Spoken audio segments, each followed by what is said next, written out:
Hey everyone, and welcome back. You know what I always say. There's no better time than when you're in the great outdoors to make an awesome chemistry video. Let's get started learning about balancing simple redox reactions. So we've learned so far, as far as redox is concerned, it's the exchange of electrons in a reaction. And so we found out that oxidation is loss, reduction is gain. And we are referring to electrons, right? So the oxidation means we're losing electrons, right? And reduction is the gain of electrons. So that concept is fairly straightforward in that sense, is that you can see if something lost charge or gained charge, and you can make a determination if it was oxidized or reduced. Let's get into it. There's a few steps to simplify this process a little bit, and we begin by writing the half reactions. So let's look at the equation we want to balance first. And this is a rather simple one. As opposed to being balancing in acidic or basic conditions, which we'll cover in different videos. For now, I want to focus on just a simple oxidation reduction reaction. So the first step, as we see here in our list, is to write the half reactions, and then we'll add the electrons gained and lost to balance charge on either side. Then we'll multiply the half reactions by a coefficient to balance electrons. And then we'll add the half reactions. Okay? So let's start with number one. Write the half reactions. So now let's start with what was oxidized. If oxidation is lost, let's pick the species that lost electrons, right? So was that Mg going to Mg2 plus, or was that Fe2 plus going to Fe? Well, if oxidation is lost, that means that something had to get more positive, because if it gained electrons, it would get more negative.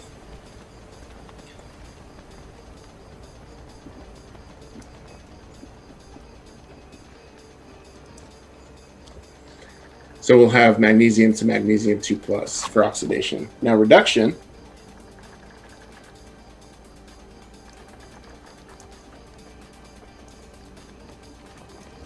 is gain. So that means that it had to have its charge lowered. So that went from 2 plus to neutral. That means reduction.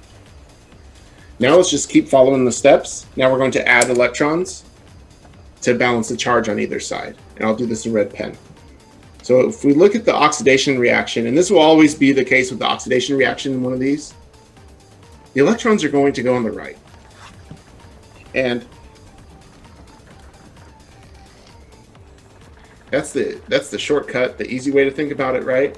But in fact, you just need to balance the electrons with the positive charge. We'll do the same down below.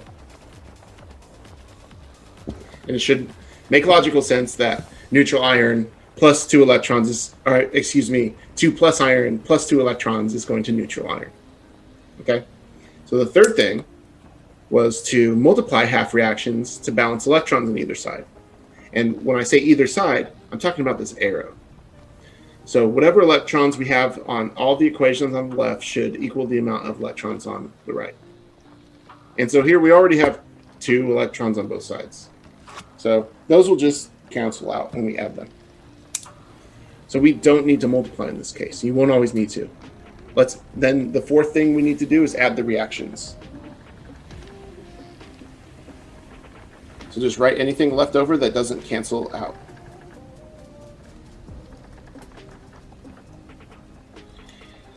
If you see any species on the left and the right, then cancel it out. But there's our balanced reaction. And it turns out it was already balanced, right? Now let's try a second reaction that's a little more complex.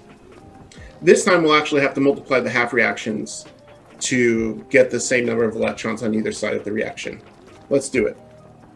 So first, write the half reactions. Let's start off with what was oxidized. Remember, oxidation is loss, so it's something that had to lose electrons, which means it gained charge. And the thing up here that gained charge, it looked like it was aluminum.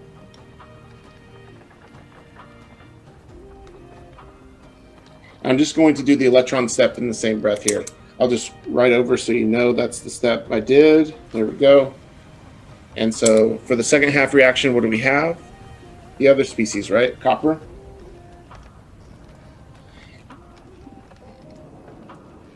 And then let's just add the electrons. Now, third step is,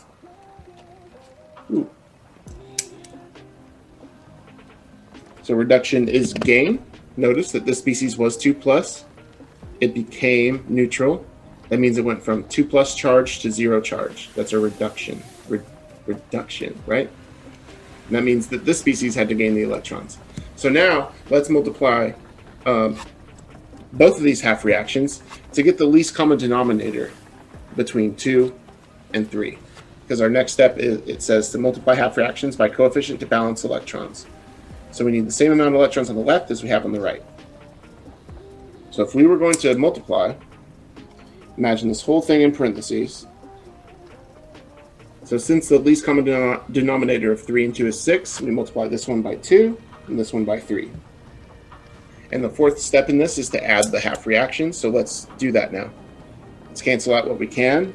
And the whole point of doing that multiplication was to cancel out the electrons, right? To get to balance the electrons. So now those will cancel out, obviously. Now let's write the other species. So Al plus, I'll put the numbers in a second, don't worry. So for the Al line, we had 2. For copper, we had 3. And that yielded the Al3 plus the copper on the right. And let's write the coefficients, 2 of these, 3 of those. There. And that's how you balance a simple redox reaction. And notice now, the charges on both sides are equal. And that's how we know we're good. We're good. I hope this was helpful. Now, please allow me to get back to my wonderful day in the great outdoors. Thank you.